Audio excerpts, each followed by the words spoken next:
Hello, welcome.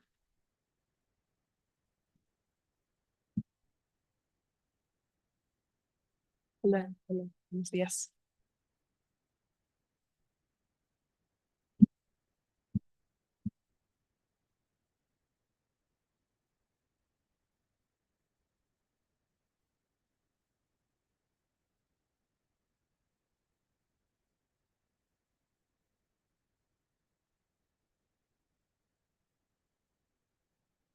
De joie, exactly. Sí.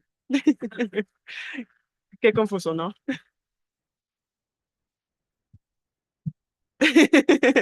No, no suena.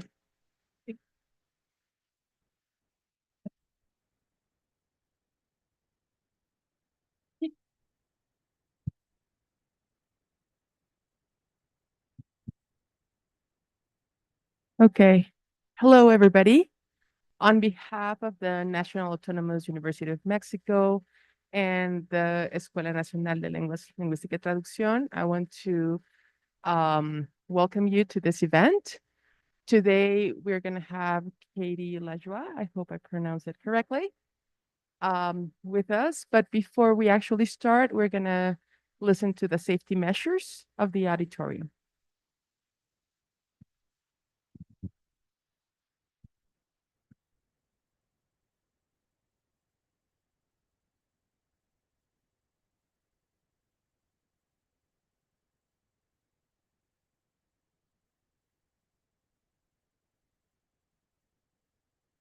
Buenos días.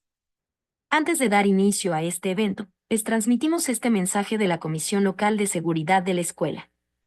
En caso de tener que desalojar este recinto, deberemos hacerlo de forma ordenada, conservando siempre la calma. Procederemos de la siguiente manera.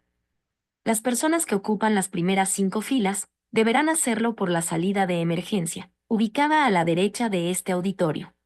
De las filas 6 hacia atrás, lo harán por la puerta de entrada, saldrán de este inmueble y se dirigirán hasta el punto de encuentro que está localizado entre el edificio A de la escuela y el Centro de Investigaciones de Diseño Industrial, CIDI, de la Facultad de Arquitectura.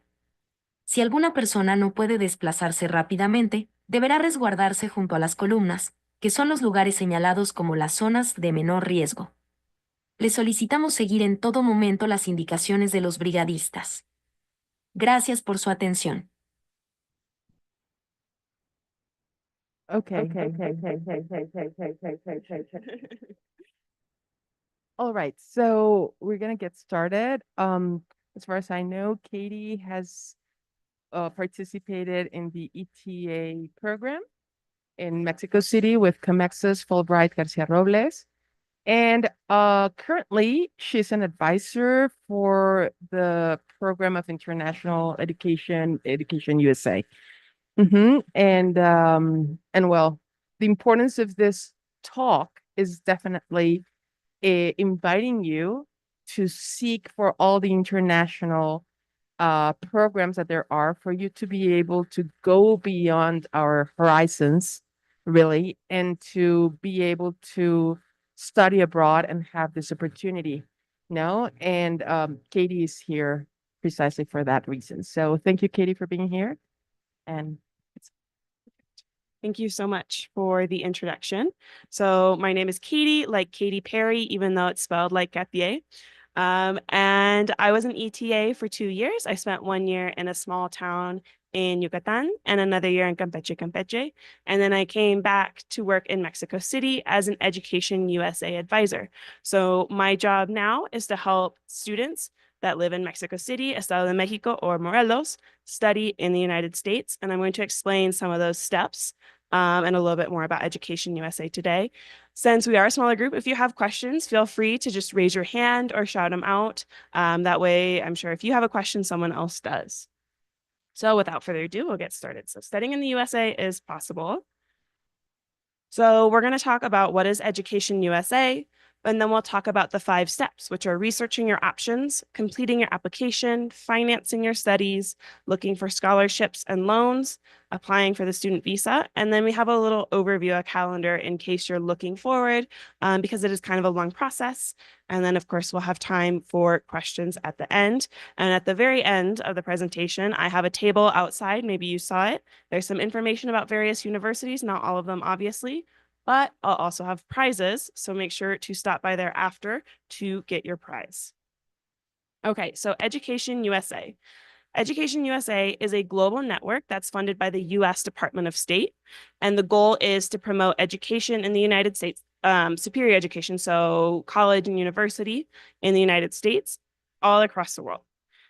In Mexico, there are 22 different advising centers, one of which is here in Mexico City in the Benjamin Franklin Library in the Colonia Juarez. And we offer free access to introductory information about US study. So all of the process of looking at all the options that there are, filling out your application up until you go to study, we're here to accompany you in that process. So of course, we're here to target students, higher education institution, governments, NGOs, anything that does with education will be there. And we offer accurate, comprehensive, and current information about the full range of accredited US higher education institutions. So that ranges from community colleges, which offer 2-year technical degrees, all the way up to doctorate programs, research stays, and things like that. So I have a question for you guys, and whoever participates gets a prize. How many universities or higher education institutions are there in the United States? The closest one gets a prize. This is serious. Okay, I'll give you a hint. It's more than 2,000, less than 5,000. Does anyone want to throw out a number?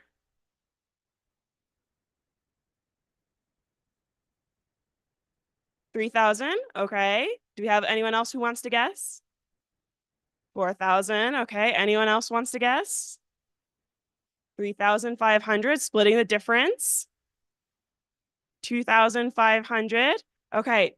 There are over 4,700 institutions in the United States. So there's lots of options. So 4,000 is the closest. Are you ready? Are you good at catching?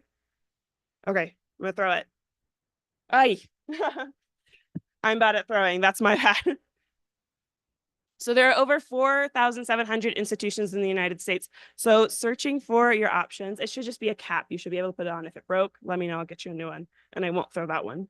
But there are lots of options to choose from. So learning about what the different options are, what programs they're offered is really important. So as Education USA, of course, we help you with that. We have our in-center sessions. So we offer info sessions. We do one-on-one advising sessions if you have really specific questions. We'll do workshops. Sometimes US universities will come and visit us at the library. They'll bring a professor and they'll give a master class. We recently had one about AI and future technology, which is really interesting. And then, of course, we have a lot of different materials from US universities if you want to come and take advantage of that. If you can't come to the library, we of course can come to you just like this. We'll come visit universities, schools, fairs, and spread the word about Education USA and the resources we have. And of course, if you can't do either, you can't make it to either, we can do everything virtually as well. So now I'm going to explain the first step of 5 in studying in the United States, which is researching your options.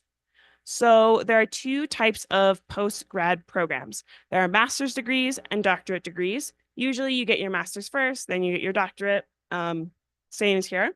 There are kind of 2 paths. You can do the academic, which would be a master's of arts or a master's of science, or a doctor's in philosophy. Or if you're looking for more of a professional degree, there's the LLM, so your master in laws, master in fine arts, master of business administration, the MBA, probably the most common. And then Masters of Education or PhD can be Doctorate of Business Administration or Doctorate of Education. Now, when you come to Education USA, you don't have to know exactly which path you want to follow. You just need to have an idea of your goals and what you want to accomplish, and we can help give you more information on what might be the best fit for you. So like I said, more than 4,000 accredited institutions in the US. Our goal is to help you find a university or the universities that have the best fit for your academic, financial, and personal needs. Usually, all of this process of researching and filling out the application is about 12 to 18 months before you want to start your program. So if you're thinking, I want to start, as soon as possible, that would kind of be a start date of August of 2026. And of course, part of this is defining your priorities. What's the most important? Do you really want to have professors that are super, super experts in the field? Do you want to have a program that lets you do a lot of internship and work and hands-on projects? What's the most important? And then, of course, institutions you apply to must be certified by the Student Exchange Visitor Program. If it's an accredited institution, it's certified by CBIS. Okay, so to begin research, I have these two websites, petersons.com and gradschools.com. These are just search engines where you can go in and you can say, I want to study Master of Laws. And you can put that in and it'll give you a list of schools. And then you can say, I only want to study in Florida or California, and then it'll filter the schools by that. So that can help you. One thing I always say, if you don't like the cold, if you don't want to be in snow, do not go to Minnesota or Wisconsin. You can kick those schools off of your list right away. And then, of course, as you're doing this process, make sure you have a designated space where you're going to keep track of all of the information, such as what are the schools' names, what's the price, what are the scholarships, what do they require when you're applying, and what are the deadlines. Okay, now we're on to step 2, which is completing your application. So usually the application will have an online portion where you'll be asked to fill out your personal information, maybe financial history, things like that. You'll have to pay an application fee. So for the right of you to have your application read by the school, you have to pay a small fee. Sometimes there are fee waivers, so that's something to investigate with the schools that you decide to apply to. You'll need to send your transcripts. You'll need to have an English proficiency test, a standard admission test. That's usually the GRE or GMAT. Some grad programs ask for that, others don't. So make sure you pay attention to that. Letters of recommendation. The number will vary on the schools you're applying to, your essay and CV. And depending on what program you're applying to, for example, if you want to apply to acting or theater, you'll probably need a portfolio or some sort of video of you acting or doing a project. Okay, so the online application, usually it's directly from the institution. There are some common application websites where you can fill out your information just once and it'll save it to various different applications. And of course, the application fee is charged per school that you're applying to. Cost depends on the institution, and there is an application fee waiver. So that would be contacting the school directly saying, hey, I really want to apply here. I really want to go here. My skills match what you're looking for, but I can't pay this fee. And usually there's a waiver. Are there any questions up to here? No? Okay. So transcripts, you'll need to submit your transcripts for your undergraduate degree or your prior degree. If you already have one master's and you want to get another, you'll have to submit for that first master's. And then, of course, all academic work that was graded and provided academic credit should be on that transcript so that the school has a full view of what you know as a student and what you've achieved. Transcripts must be in English or include an official English translation. If you're wondering, how do I get to a translator? We have different contacts that we can use. And then, of course, English proficiency test. So most schools accept either IELTS or TOEFL. And there are a little different costs, a little different structure of the test. But some schools are also starting to accept the Duolingo exam. So that can be something really nice to look out for as you're looking at the schools you're applying to. What do they require? Maybe you're looking at a list of 7 schools and only one requires the IELTS and the rest accept Duolingo. That might be a factor to consider when you're thinking about which test you should take. Then, of course, there are the standardized admissions tests. These are kind of general knowledge tests, so the GMAT or the GRE. Again, it depends on which school you're applying to, which one they might ask for. If you're wanting to do something specific, usually it's a lot in the sciences. They'll want you to take the subject test just to make sure that if you want to do your master's in biology, you have a really good fundamental understanding of biology. But if you're not looking for the STEM route, usually you don't have to worry about the subject tests. And then, of course, letters of recommendation. You'll want to ask that either from an employer, a professor, someone you've worked with a lot, to just talk about your skills and abilities. I recommend that you find people that can speak to different aspects of your life. So maybe you're a volunteer in one aspect and you ask whoever leads that team of volunteers to talk about your leadership in the community. You ask a professor to talk about your academic strengths. So you want to look for different things you want to highlight in your application. The letters are submitted directly from the recommender to the U.S. institution, so you don't have to worry about uploading anything. And again, you're not allowed to see the letters of recommendation. You're not allowed to write them, obviously. But that's that. And of course, on to what might be one of the most stressful things is writing the essay. Usually they'll ask for a personal statement. So a essay talking about you and your experience, maybe why you want to study this certain field. They'll ask for a statement of purpose. What are you going to do while you're studying at this university? What benefits are you going to bring to the university? And of course, what is the goal? What do you want to end up doing? Your career plans. They'll ask for a resume or a CV, does not include a picture. It's usually a little bit more descriptive about your academic and your work experience. And if you have a lot of experience, it can absolutely be more than one page. I think that's a rule that's kind of cliche that a resume can only be one page. It can absolutely be more. And then, as I mentioned, depending on the program, they might ask for a portfolio, in which case you would submit whatever they ask for. Okay, now we're on to the fun part, talking about the cost. So, of course, when you're thinking about financial planning, the cost in the United States, cost of living, cost of university is much, much higher than it is here in Mexico. So you want to start your financial planning as early as possible. I think that the financial planning kind of goes hand in hand with the research your options step. So you're kind of doing both at the same time. Of course, look at the places where the universities are to help determine the cost of living. You're not only paying tuition, you have to pay rent, you have to pay transportation, you have to pay food. And living in Boise, Idaho is a much different cost of living than it is in New York City. So you want to make sure to take that into account when you're thinking about your budget and what you can afford. You want to identify ways to reduce expenses. You want to look for special opportunities and financial aid, so scholarships, maybe loan funding from an employer or things like that can always help. And then when you're applying to the university, you'll also fill out a financial aid form, which has your own financial information and sometimes your parents, and you'll send that to the university. That will help them determine what aid they'll give you, also based on your academic profile. So funding, of course, varies by field. There's a lot of funding that's available for STEM fields, so science, technology, engineering, and math. 82% of PhD candidates are funded, and 55% of master's candidates are funded. In humanities, only about 56% of PhD candidates are funded and about 41% of master's candidates. A lot of that has to do with finding the right program that has the right focus that you can bring a lot of skills and important knowledge to. Business, law, and other professions, funding is more rare or less common. Just because if you're getting an MBA, the expectation is, well, once you have that, you'll be working at a business, you'll make money, and you'll be able to pay back whatever you have to borrow. So that's kind of why that breakdown is like that.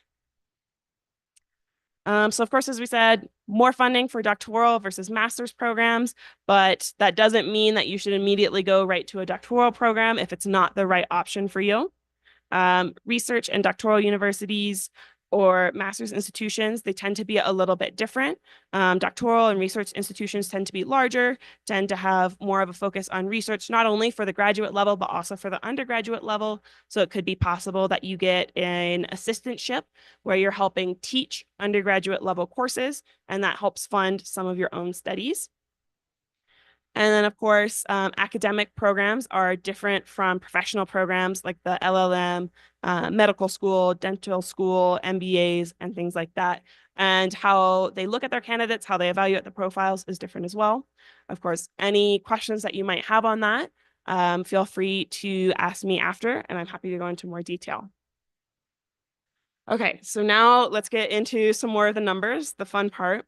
So this is kind of a breakdown of what you might expect to spend just to apply to these universities. And that's assuming you don't have any academic application fee waivers.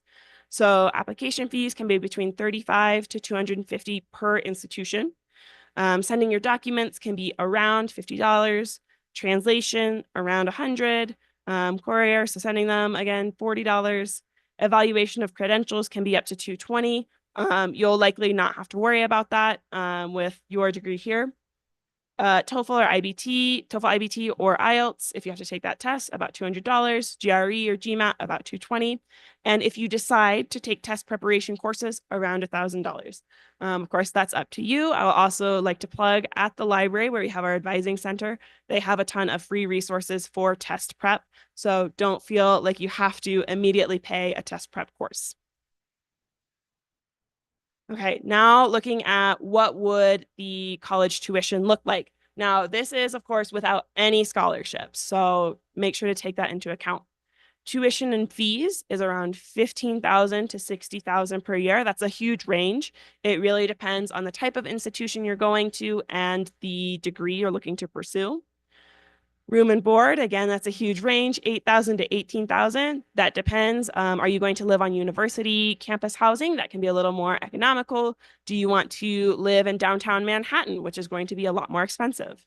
University student fees are around $100 to $500 per semester. You'll need medical insurance. That can be around $1,000 to $3,000. Thinking about travel costs, are you planning to go and stay? Maybe you're just doing a one-year program, you'll stay the whole time and come back once you're done. Or are you going to be there for 2 or 3 years and you'll want to think about coming back for holidays and important events? And then, of course, taking into account personal expenses, which that varies for you. You know the lifestyle that you're living, you know about how much it'll cost. So, of course, we have at the bottom an approximate cost of attendance of $50,000 to $70,000 per year. But as I said, that does not take into account any scholarships. That does not take into account assistantships or any of that. So now we get to talk about the better part, which is scholarships. So for Mexican citizens, financial aid is offered by different organizations within Mexico, or it's offered directly from the U.S. higher education institutions. So what'll happen is you'll apply to these institutions and you'll say, I want to come to your school. And they said, that's great. We're so happy to have you. Here's your letter of acceptance. And here's your expected cost. Here's how much you're getting in scholarships. Here's how much you'll owe each semester. And you can decide, is that an amount I can afford? You can start looking for scholarships or other ways to cover whatever cost might be left. If you have dual citizenship, you can also apply to the U.S. government, the FAFSA. That's the federal application for student aid. And those are loans from the U.S. government that have a really low interest rate. That can be an option for you if you are a dual citizen. And then, of course, if you have any other nationalities, reach out to the education offices in those countries to see if there are any specific scholarships for that nationality and that major. So I think I mentioned this a little bit. There are assistantships. So one is the TA or a teaching assistantship. It's awarded by the department that you'll be working in. So say, for example, you want to study literature. You might be awarded a teaching assistantship by the Department of Literature to teach their Literature 101 class for the undergraduates.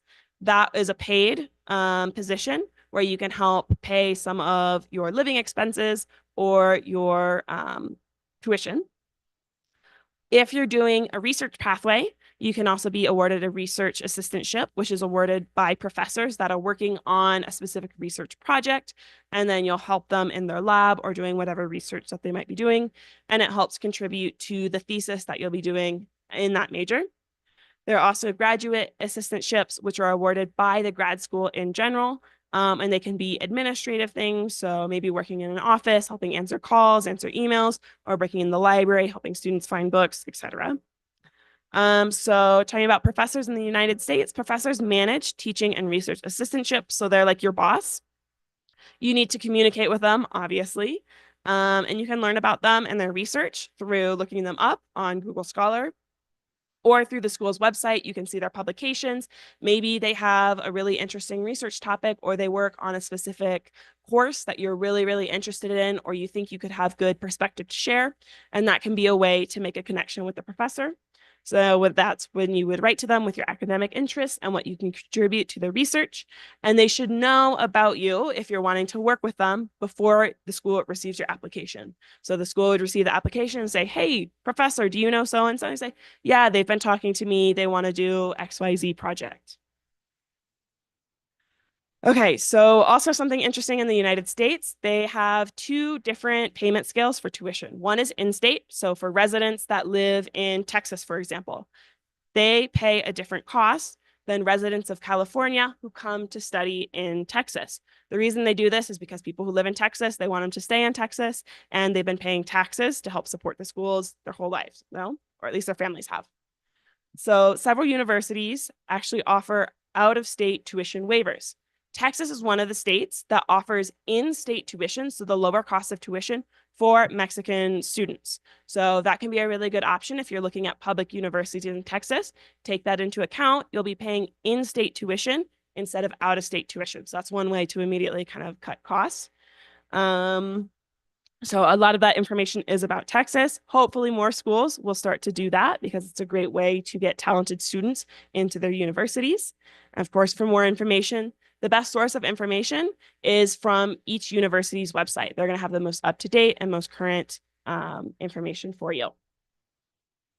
Okay, now on to scholarships. So in Education USA, we promote two main ones, one of which is the Fulbright Garcia Robles Scholarship. It's for graduate studies. So there's one Postgrado Regular, there's one STEM Regional Graduate Studies, and then there's also one that's binational business. With binational business, you'll be taking MBA courses, but you won't receive your MBA at the end. You, of course, have the option if you want to stay. You can get a waiver for your visa and stay and finish it. But with the binational business, you're primarily working with an American company to gain more skills in the business field. Of course, we have Connect scholarships, FUNED, MOB, and then there's a few specifically for women. A lot of the work about scholarships falls to you guys to look at what the requirements are and see if you're a good candidate or if you fulfill all the requirements. And then, of course, if you have questions, if you say, you know, I'm writing this essay for this scholarship, I want someone to look it over. Here at Education USA, we're happy to do that and happy to support you with that.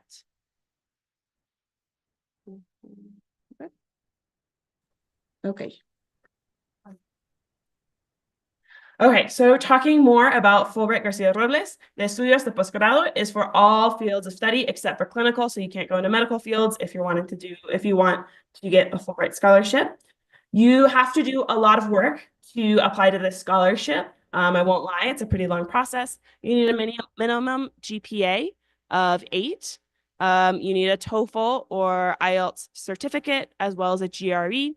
All of your documents in English, you'll write a few essays. If you fulfill all those requirements, you'll then pass to the interview stage, which then they'll select the candidates. Pretty similar for the Estudios de Posgrado STEM Regional. It unfortunately is for grantees outside of the metro areas of Mexico City, Monterrey, and Guadalajara. You need a GPA of 9, only intermediate English level, and it has to be a STEM field that you want to complete.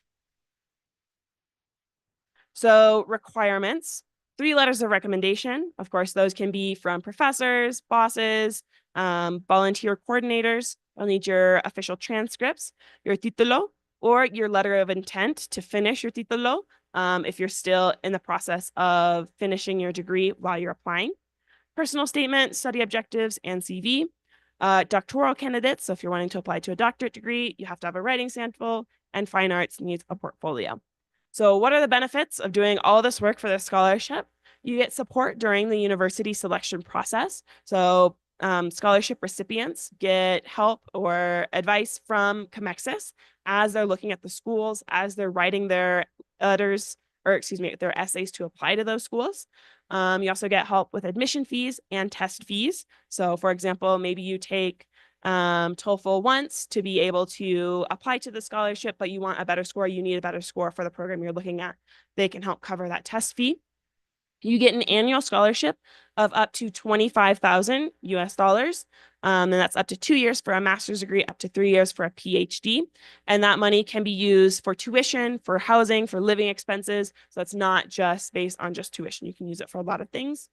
You get a round trip flight and full ride medical insurance. Because this is a government funded program, you'd be going on the J1 student visa. And for the STEM Regional, you also get 3 to 9 month long intensive English course at a US university before you start your program. This is just an example of the quality scale. So this is the rubric that they use for candidates in the first phase. Of course, you can see if you have your GPA is a 9.5 to 10, you can earn 30 points and you need a minimum of 55 to advance. Your English score also helps determine that, and your GRE. And there are different scales, different quality scales for the different areas that you might apply to. All of this is on the Comexis website. So if you search comexis.org, you can find all of these different scales. And of course, MPP, MBA, MBA, et cetera, et cetera. And then, of course, the binational business, as I talked about, it's an opportunity for young professionals who recently graduated from their bachelor's or master's to gain experience working with American business. You complete a professional internship for 10 months at a US company, and you get to take MBA level courses, but you won't finish with your MBA. And of course, you can take courses in those different areas. Of course, these are more scholarships that you can investigate. Again, this is all on the Education USA Mexico website if you're looking for more, and it also has direct hyperlinks. Of course, the job is up to you to figure out which scholarships are you eligible for, which ones can you apply for. Some ones have certain designations for areas that you can study using that scholarship money, so keep an eye out for that. FUNED is reimbursable support to finance master's degree in studies at one of the top 200 universities or top 100 programs in the world based on international rankings. So if you're looking to apply for FUNED funding, make sure that the universities that you're looking at fall into the top 200 international ranking or top 100 programs internationally. And of course, this can be another great source of funding.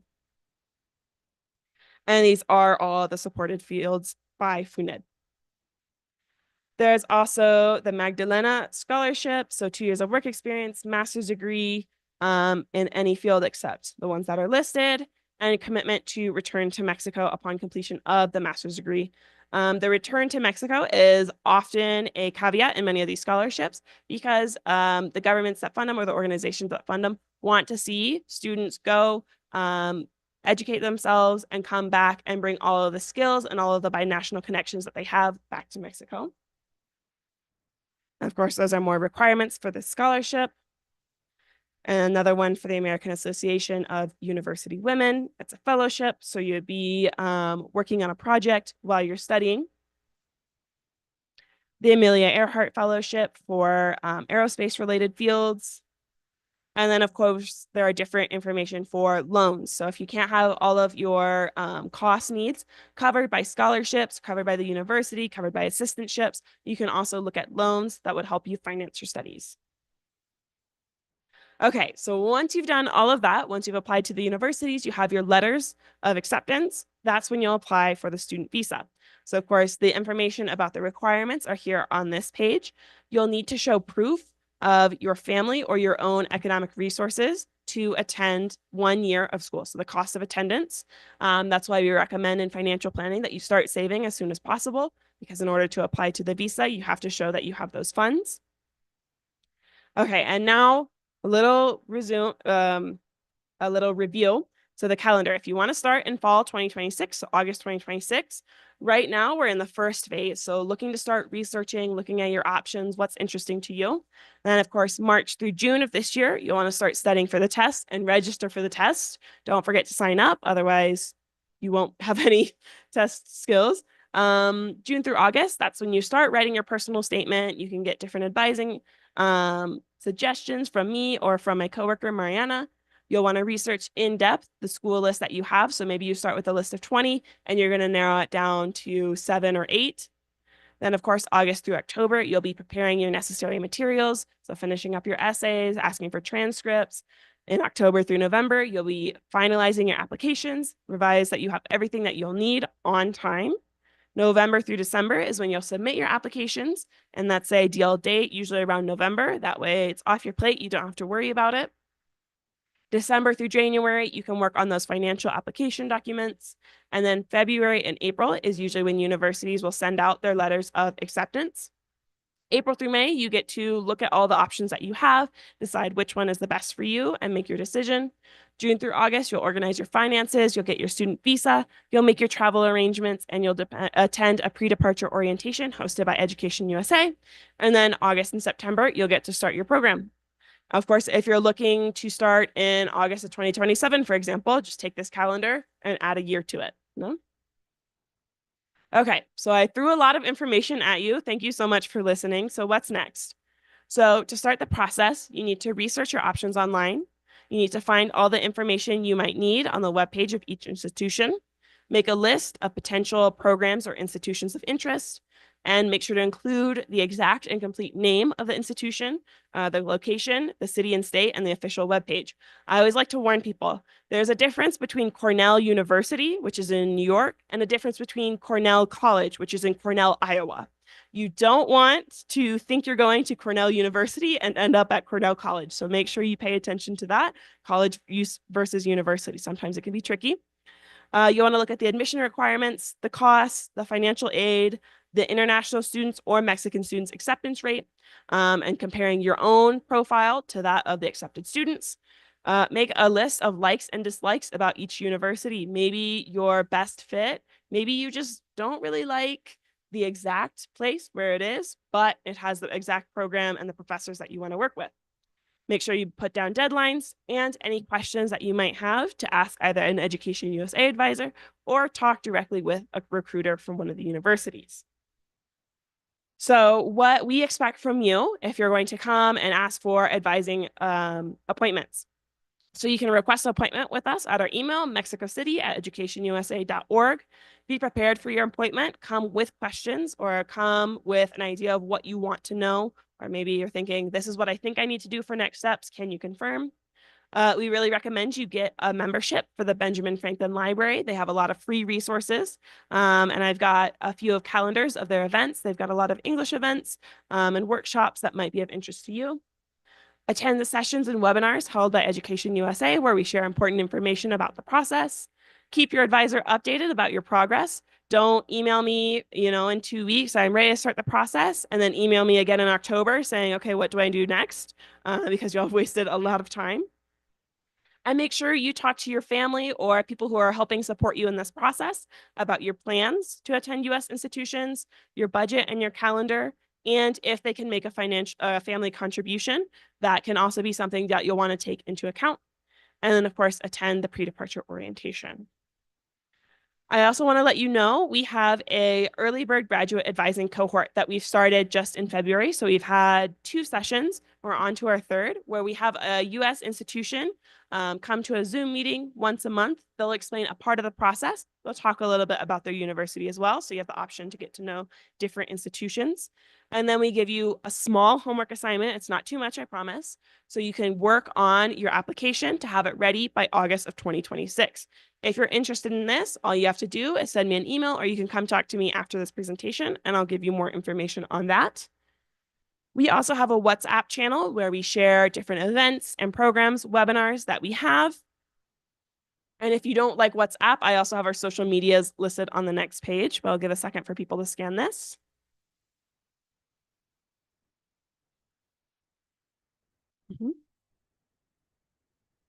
Okay, and if you don't want WhatsApp, I'll give you my social media. So Education USA Mexico City, Education USA Mexico City, Education USA Mexico City, Education USA CDMX on Instagram. And then of course, anything else you need, my email's there at the bottom, mexicocity@educationusa.org.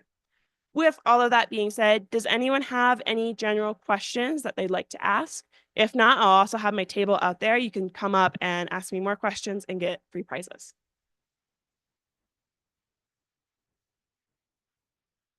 No?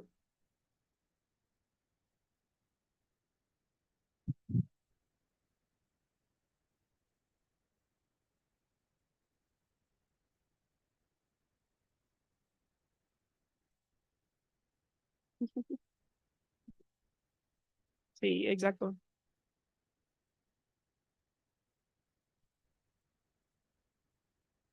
Sí.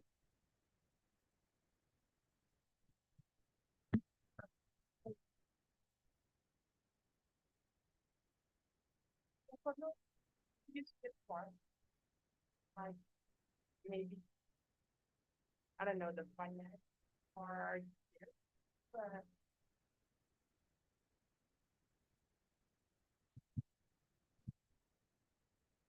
if you ask a question, you can get a prize. When all else fails, bribery works.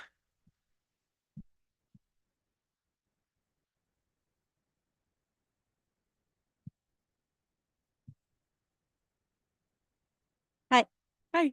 Um, I really like to go to do my PhD.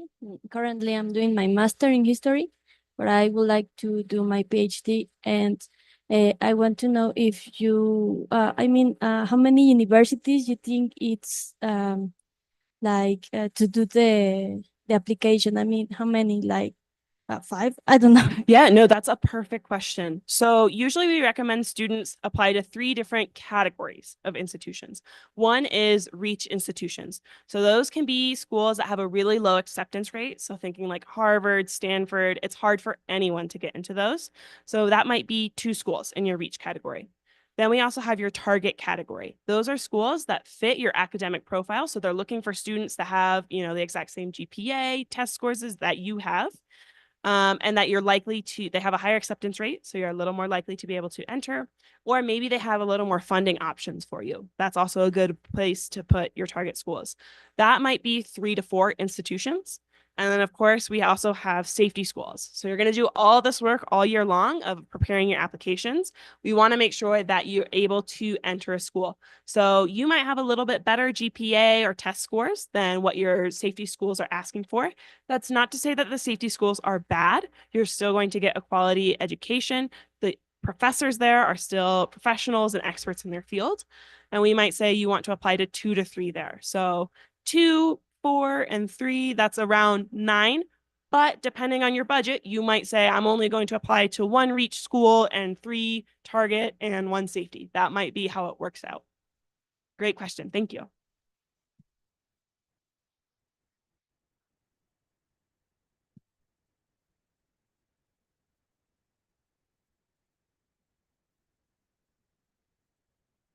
Sí, yo sí hablo español, no hay problema.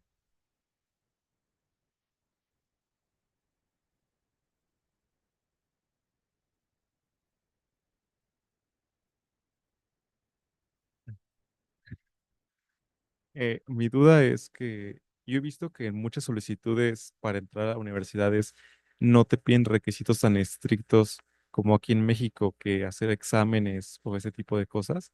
Y la pregunta es si es así de fácil, nada más tener un buen promedio o la certificación del idioma y prácticamente ya. Sí, pues es un poco diferente, ¿no? O sea, no hay exámenes, o sea, exacto para cada universidad, porque toman en cuenta más tu perfil, o sea, holistic, o sea, piensan en todo, no sé, este examen, tu inglés, tu historial académico, cómo eres como persona, o sea, cada institución tiene como ideales diferentes. Entonces es un poco complicado, pero sí, es así. Básicamente tienes que enviar tu ensayo que explica quién eres, tus calificaciones y pues tu historia académico. Y con eso toman decisión las universidades. Gracias. Ujú. Usualmente hay como un equipo de admissions officers que van revisando las solicitudes. Entonces puede ser que hay un admission officer y lea tu solicitud y dice, ya, sí, sin duda. Si es como, pues tal vez van a revisar más admission officers hasta que tienes como la mejor oportunidad para demostrar tus habilidades y tu interés en esta universidad. Ujú. Buena pregunta.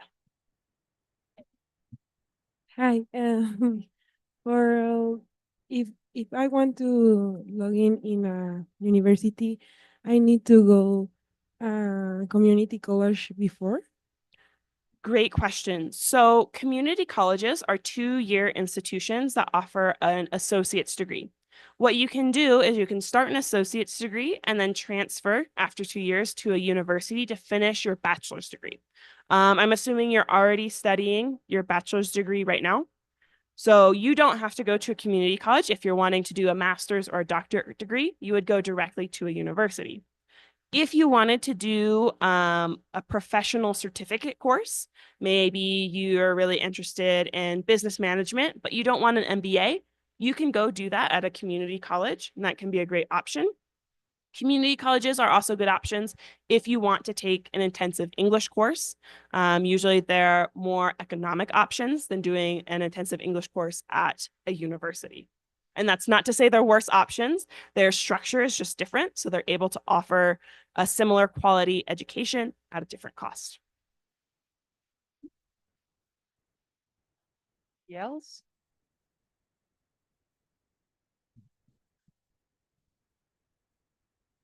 Good morning.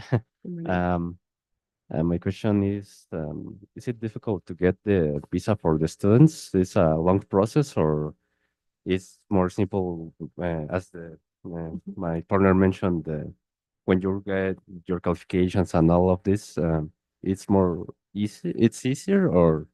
Yeah, that's a great question. I'm glad you asked that. So the student visa is a different pathway from the tourist visa. So once you have your letters of acceptance saying that you're accepted into whatever university in the US, you'll bring that and the other documents that they ask for on the embassy website to the embassy and say, I'm ready, I'm asking for my student visa.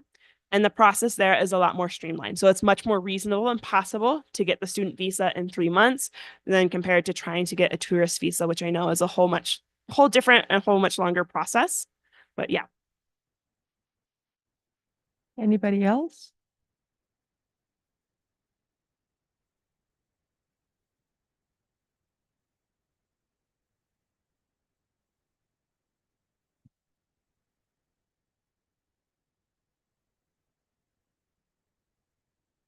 Okay, hi.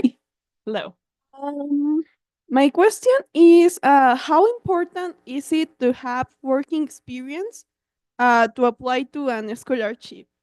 I mean, because there are a lot of people that doesn't have like working experience because they study a lot. So Exactly. That's a great question. And I would say it depends on what program you're applying to and what scholarship you're applying to. Unfortunately, my answer is very often it depends because there's so many different pathways that can happen. But for example, if you want to do an MBA, so a master's in business administration, it's really, really important that you have work experience. They want people to know what is the business environment like, what is the business environment that they've experienced in order to take that next step in their education. But for example, if you want a master's of arts in, let's say, theater, that's not quite as important to have work experience directly in your field. You can do it from a more theoretical lens using what you've learned in school to continue that education. Does that answer your question? yes.